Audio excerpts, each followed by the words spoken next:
Eu quero compartilhar com vocês segredos para um relacionamento duradouro, que eu aprendi com os meus pais que fizeram 50 anos de casados, 50, neste mês de abril de 2025. É isso mesmo. Eu fiz uma entrevista com eles e perguntei quais eram os segredos, o que eles tinham para dividir comigo, né, para o meu casamento. E hoje eu quero dividir esse tesouro, porque para mim isso é o maior tesouro precioso com vocês, para que vocês possam viver um relacionamento duradouro, saudável na vida de vocês, assim como tem sido com os meus pais. Então eu quero inicialmente compartilhar com vocês a importância, né, da família, de ter um relacionamento duradouro e quanto muitas pessoas não têm essa referência. Eu já ouvi muito na clínica, muito no consultório, as pessoas dizendo: Angélica, mas eu não conheço nenhum casamento saudável, eu não conheço ninguém que deu certo, o relacionamento é difícil mesmo, não dá certo, homem não presta, mulher é tudo do mesmo jeito. Cada um tem um argumento com base no seu histórico, muitas vezes no seu histórico familiar, na sua rede social, no seu átomo, nas pessoas que estão ali ao redor. Um histórico não muito positivo, né? Ou de pessoas até que permaneceram, pode estar celebrando ali 20, 30, 40 ou 50 anos, mas com um histórico de muita violência, de muitas dores e de muitas marcas. Então, nós sabemos que isso, infelizmente, é o mais comum, mas não precisa ser. Então, se tu quer modificar isso na tua família, na tua história, na tua geração e para as próximas, me acompanha até o final desse vídeo, que eu vou trazer dicas valiosas, segredos preciosos para vocês. E o primeiro que eu quero falar é sobre celebrar. Meus pais deram uma super festa de 50 anos. E eu e os meus irmãos, a gente até questionou antes, assim, chegamos para os nossos pais, assim, né, olha, vocês vão gastar todo esse dinheiro, vocês podem fazer uma baita viagem, curtir vocês dois, conhecerem lugares diferentes que vocês não conhecem. E meus pais foram muito firmes. Não é isso que nós queremos, isso que vocês acham que é bom. Nós queremos comemorar. Eu quero comemorar, meu pai falou, quero ter todos os meus irmãos reunidos, os meus sobrinhos, que faz muito tempo que não se reúnem. Eu quero comemorar com a família, eu quero ter essa lembrança de estar com os meus filhos, com os meus netos. E, gente, valeu cada momento, valeu cada centavo, porque essa celebração, assim, foi um marco na minha vida. Olha, junto com o meu casamento, foi a melhor festa da minha vida, a mais importante. E isso comprova o que a palavra de Deus deixa muito claro. Esse livro aqui é cheio de celebrações, cheio. Cada marco que o povo de Deus tinha, cada conquista, cada travessia, cada desafio, saída do Egito, quando Deus livrou das pragas do Egito, quando Deus foi lá e, através de Esther, livrou o seu povo. Cada momento Deus institui uma celebração, por isso que existem inúmeras festas judaicas.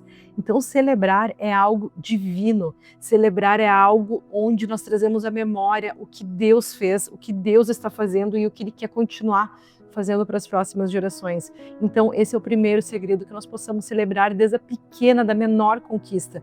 Minha família sempre foi de celebrar muito, tanto que o meu pai, né, tem um apelido que nos domingos, que é Ernos Restaurante. O nome dele é Erno, e nos domingos se torna Ernos Restaurante lá em casa, porque os filhos sempre vão almoçar lá, né? Eu que moro mais longe, não vou com muita frequência, mas os filhos, tios, vão almoçar.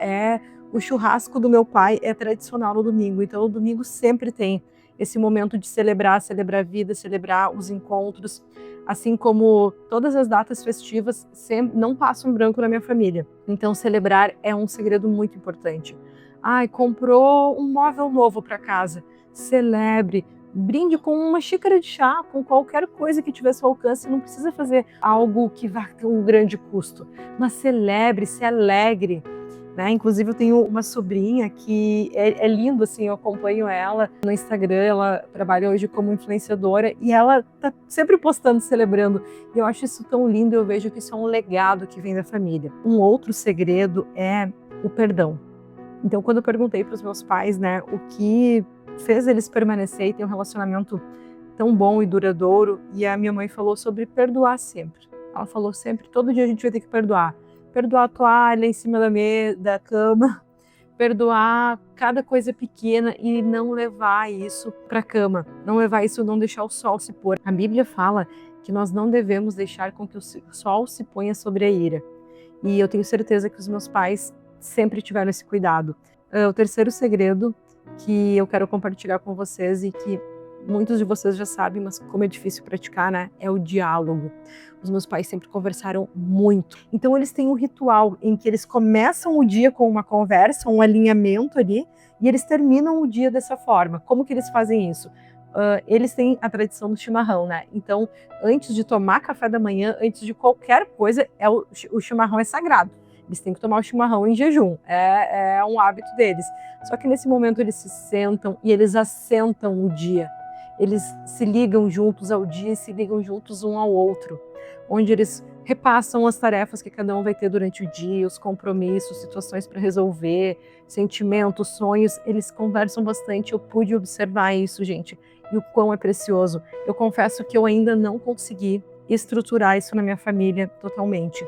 Né, de nós não começarmos o dia correndo, sem se ver, marido saindo antes. Eu tenho filhos pequenos, isso é um pouco mais difícil, mas como é importante. Então, eles começam o dia juntos. Eles tomam o café da manhã, fazem esse momento de repassar o dia juntos e eles terminam da mesma forma. No final do dia, tomando chimarrão, conversando, passando o que aconteceu no dia, o que foi resolvido, o que vai ficar para o outro. E eles sempre conversaram assim. E eles sempre resolveram os problemas no quarto, de porta fechada, que é um quarto segredo que eu quero compartilhar com vocês. Eu não presenciei nenhuma briga dos meus pais. Nenhuma briga, que eu quero dizer, há um momento fervoroso de discussão, de um machucar o outro, que deve ter acontecido em algum momento, mas nunca na frente dos filhos. Então eu já vi eles se cutucando, aquela coisa tipo, tu não foi lá. Eu lembro da minha mãe brigando com meu pai porque ele não podou a árvore. Tu não foi lá podar a árvore. Meu pai, tua mãe, vou sair dar uma volta. Meu pai sempre foi mais pacífico, né? E a minha mãe sempre foi mais de falar. Então ali teve um equilíbrio também. Mas eles sempre conversaram sobre tudo. E eu lembro até que quando eu era criança eu aprontava alguma coisa, eu sabia que eles iam repassar aquilo de noite, falar o que ia acontecer, se ia ter uma consequência ou não. E eu lembro até de ir para a porta do quarto deles ouvir o que eles iam falar sobre mim, sobre o que tinha acontecido. Então, meus pais, eles sempre resolveram tudo no dia.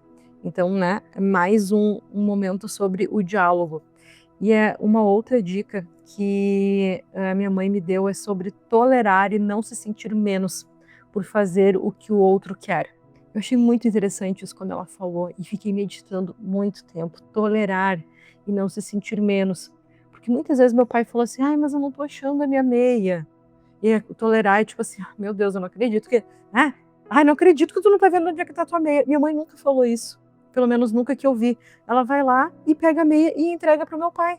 Então, primeiro ela tolera uma pergunta que talvez em outro momento seria uma pergunta tola, e ela não só, ela vai lá e serve ele, e ela não se sente menos por isso. Da mesma forma como eu tenho certeza que meu pai tolera inúmeras questões da minha mãe, pedidos, esquecimentos, seja o que for, e vai lá e serve ela. E isso não faz um menor que o outro. Pelo contrário, isso nos faz grande poder servir o outro. Servir é uma linguagem de amor, servir é aquilo que Jesus veio fazer, ele veio nos servir. O próprio Deus envia o seu Filho para servir a humanidade. Então o serviço é algo muito valioso. E muitas vezes, né, a gente pensa assim, nossa, mas eu vou estar fazendo as coisas para ele, né? Principalmente nós mulheres com esse viés, muitas vezes, do feminismo, do tipo assim, vou estar fazendo isso para ele que se vire. Eu não vou lá e vou servir. Quando, na verdade, isso é algo grandioso. E eu tenho certeza que esse é um dos segredos que fez com que eles não só mantivessem um relacionamento de 50 anos como tivesse um relacionamento de 50 anos como referência, com amor, com dignidade e com segurança. Então, um outro ponto é ter a mesma linguagem. Meus pais sempre tiveram a mesma linguagem para tudo, para conversar com as pessoas de fora, com os filhos. O que é a mesma linguagem? Não é que cada um tenha o mesmo jeito de falar, mas sobre isso, qual é o nosso posicionamento? A Angélica pode sair, não pode? Eu nunca consegui fazer joguinho, e eu tentei, gente. Que filho que não testa os pais? Eu vou perguntar para a mãe e eu vou fazer uma promessa. Mãe, o pai não deixou, mas tu é maravilhosa, tu vai me deixar. Eu nunca tive essa chance. Meus pais sempre tiveram a mesma linguagem e eu sempre percebi que, em termos de uma negociação, de um problema que eles precisavam resolver para fora de casa, eles mantinham os dois a mesma linguagem. Outro segredo é crescer juntos.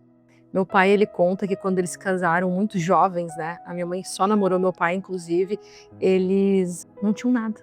Meu pai disse: eu tive que parcelar os primeiros móveis, a primeira panela, tudo. E a gente não tinha nada, foi crescendo, eles sempre ganharam muito pouco e conseguiram construir um patrimônio onde eles vivem bem, com uma estabilidade, ganhando pouco, porque eles cresceram juntos. E eles foram sabendo onde investir, discutiram todas as coisas. Então, assim, crescer juntos. Hoje a gente tem uma tradição assim, tipo, vamos construir a nossa casa, mobiliar e aí nós vamos nos casar. Esse pode ser um caminho? Pode, mas esse não é o único, não é uma regra. E os meus pais estão aí para quebrar essa regra, eles não tinham nada e eles começaram do zero juntos e construíram tudo o que eles têm juntos hoje. Então, isso também traz um certo prazer do tipo assim, nós conquistamos essa casa, nós conquistamos esse carro, nós conquistamos esse terreno, nós conquistamos esse móvel, esse prato, essa louça. Foi tudo uma construção. Então, dinheiro, que é um outro ponto já, partindo para outro segredo, nunca foi uma divisão. Eles sempre tiveram conta conjunta e sempre tiveram muita transparência, né? Eu lembro até que meu pai sempre muito controlador, e minha mãe um pouquinho menos controladora, mais de gastar um pouco mais. Até meu pai ficava, não, tu tem que dar uma segurada aqui, porque esse mês tu gastou tanto e tal. Nunca teve o segredo de comprar escondido, de fazer coisas escondido, do meu pai fazer um negócio sem contar para minha mãe. Nunca. Isso nunca aconteceu e eu tenho certeza que isso foi fundamental, porque uma das maiores causas de divórcio é dinheiro. Então, o dinheiro precisa ser transparente. Um outro ponto, né, muito importante, é tornar e manter o lar como um lugar de dignidade e santidade. O que é isso? Toda vez que eu penso em ir para a casa dos meus pais, me vem um conforto, me vem uma segurança. Quando eu tinha algum problema, eu só queria me refugiar na casa dos meus pais, porque eu sabia que lá eu ia encontrar abraço, eu ia encontrar amor, eu ia encontrar cuidado, eu ia encontrar segurança, que esse é um lugar que eu ia lá e os meus problemas iam se resolver. Nunca se resolveram de forma mágica, mas quando eu voltava para lá era como um reset, porque sempre foi um lugar de dignidade, onde eu me sentia digna. Então, se eu tinha feito algo errado fora de casa, se eu tinha me perdido nas minhas escolhas, em casa eu teria minha dignidade restaurada. Eu teria a santidade. O que é santidade? Santidade é separação. Sabe aquela velha história do tipo assim, tu não é todo mundo? Meus pais usaram muito comigo. Tu não é, ai mãe, mas todo mundo vai, tu não é todo mundo. Tá, mas tu não vai, aqui é diferente. Então eu sei que na minha casa eu sempre ia me separar, que eu não ia estar nessa onda fazendo o que todo mundo fazia. Então, a casa sempre teve esse lugar, e quando eu penso na casa dos meus pais, eu sempre penso num lugar de segurança, e esse é o meu sonho, deixar isso para os meus filhos. Que quando eles pensem em casa, que eles queiram voltar para casa, não fica assim, voltar lá para casa dos meus pais é um caos, a casa dos meus pais só tem briga, na casa dos meus pais é um peso, é problema para eu resolver. Eu quero que eles tenham a mesma sensação que eu tenho, que é voltar para um lugar onde eu vou ser restaurado, onde vai ter dignidade, onde vai ter santidade, onde vai ter descanso, onde eu posso descansar porque eu sou amado, onde eu posso descansar porque eu tenho com quem contar, onde tem um lugar para mim, onde tem um prato, onde tem um copo, onde tem um lugar à mesa. Então eu sei que onde, não importa em que fase da minha vida eu vou voltar para casa dos meus pais, né, visitá-los, eu vou ter um lugar à mesa. Outro segredo é esse, a mesa. Café da manhã, almoço e janta na mesa. Não é bancada, não é no sofá, não é no colo, é na mesa. Meus pais fazem todas as refeições diligentemente na mesa.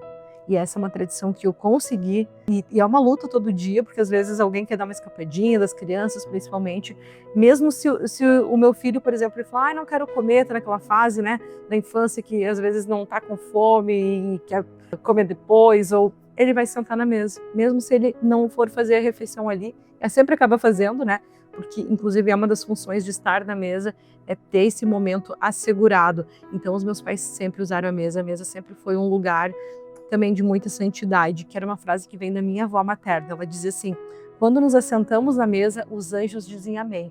Então tudo que for falado na mesa precisa ser algo para glorificar a Deus.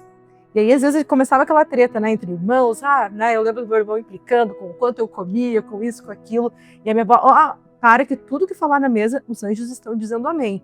Ou seja, se você vai ser algo que vai ser permanente na tua vida. E aquilo me marcou, porque eu sabia que ele era um lugar onde as palavras tinham que ser de bênção e nunca de maldição. Então mesa não é um lugar para discutir. Mesa é um lugar para resolver problemas em muitos momentos, mas para resolver, não para criar ou ampliar. Tem que sempre com a mentalidade de resolver. Outro ponto, né, e principalmente, e esse é o principal, é Deus no lugar certo. Então, minha família sempre foi muito fiel a Deus. Meus pais se casaram numa igreja protestante, né, minha mãe vinha de uma igreja católica, então ela seguiu a fé do meu pai e permanecem até hoje na mesma igreja. Eles, inclusive, ajudaram a construir uma nova igreja. Eles servem na igreja, eles participam ativamente da comunidade. Claro que nisso teve um momento em que eles não eram tão ativos, teve um avivamento, muito a partir da minha vida, da minha conversão, mas os meus pais sempre foram muito fiéis a Deus. E eu tenho certeza que o fato de eu ter voltado para a casa do Abba, a casa do Pai, a casa de Deus, foi por conta de tudo que os meus pais plantaram e tudo que eles foram fiéis nesse lugar. Então esse é um dos pontos mais importantes, assim, e o principal, porque é uma família, é uma casa que ela está realmente edificada na rocha. E Jesus fala, né, que a nossa família, a nossa casa, ela precisa ser construída na rocha, e Ele é a rocha, Ele é a pedra angular, aquela que foi rejeitada pelo mundo, mas que é a pedra principal de uma construção. Então, sem isso, nada mais, nem o que eu falei anteriormente, pode até funcionar por um tempo, mas se Deus não estiver no lugar dele, é como uma luz, se ela não estiver bem posicionada, como as luzes que estão aqui me iluminando hoje, vocês não vão me ver claramente. Então, Deus precisa estar no lugar dele, e acima do dinheiro, acima da própria família, acima do casamento, acima de tudo.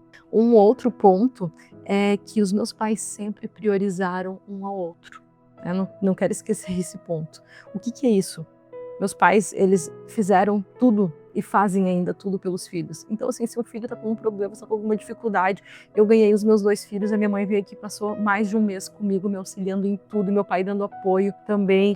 Então, eles sempre se renderam muito, muito à maternidade, à paternidade, mas eles sempre se colocaram em primeiro lugar. Então, teve muitos momentos, inclusive quando eu estava na faculdade, que minha mãe vinha passar um tempo comigo e daí depois ela dizia assim, eu tenho que voltar, não posso deixar teu pai. Eu falava, meu Deus, mas que amor é esse? Vocês têm todos os dias para ficar juntos, tu só vai ficar alguns dias comigo. Ela falava, não, eu não posso deixar teu pai.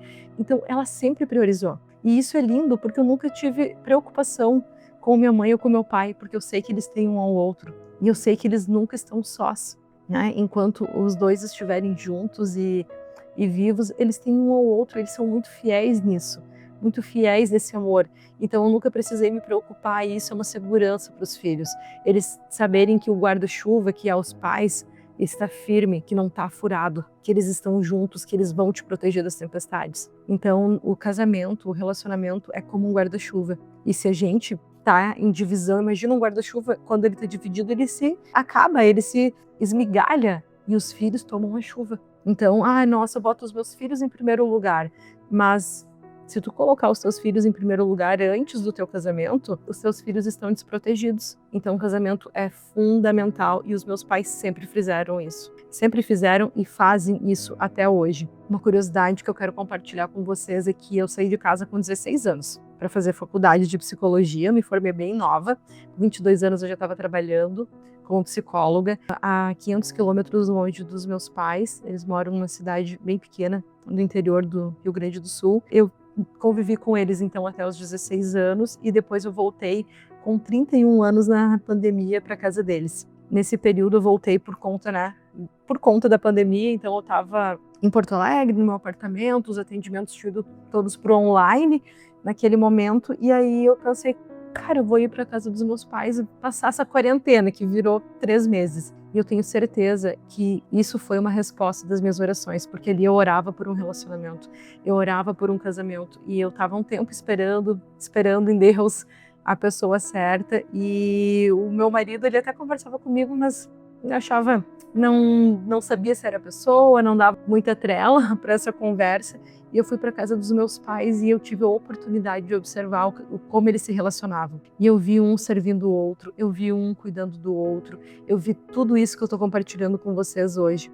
E aí, quando eu vi isso, eu compartilhei sobre o meu marido, falei, esse cara aqui conversa comigo, e eles ouviram um áudio e falaram, olha, eu gostei dele. E foi um aval para mim bem importante. Nossa, se meus pais gostaram, alguma coisa tem aí. E a partir disso a gente se encontrou pessoalmente, estamos juntos até hoje, né? Foi 1 ano de namoro, noivamos, casamos, temos 2 filhos. O meu sonho é completar 50 anos como os meus pais, 60, 70, quantos anos Deus permitir, vivendo com todos esses pilares que eu compartilhei com vocês. E hoje eu quero declarar uma palavra sobre a tua vida, uma palavra sobre a tua família, uma palavra sobre o teu relacionamento, o relacionamento que virá, que tu possa viver esse legado, essa história de santidade, de dignidade no relacionamento. Que o teu relacionamento seja como o nosso relacionamento com Cristo, onde nós somos a noiva, onde nós nos preparamos, onde nós servimos, onde nós nos entregamos, onde nós nos rendemos. Porque o noivo ele vem sem demora, ele vem e nos encontra. Que a tua família seja esse exemplo para as próximas gerações de relacionamento duradouro, de um relacionamento bom, perfeito e agradável, como é a vontade de Deus, de um relacionamento que inspira filhos, de um relacionamento que te cura, que cura os teus filhos e que cura as próximas gerações, em nome de Jesus. E se tu gostou desse vídeo, por favor, te inscreve no canal, curte, compartilha com alguém e me manda sugestões que eu quero compartilhar aqui, reflexões acerca da psicologia e da fé com você. Até a próxima!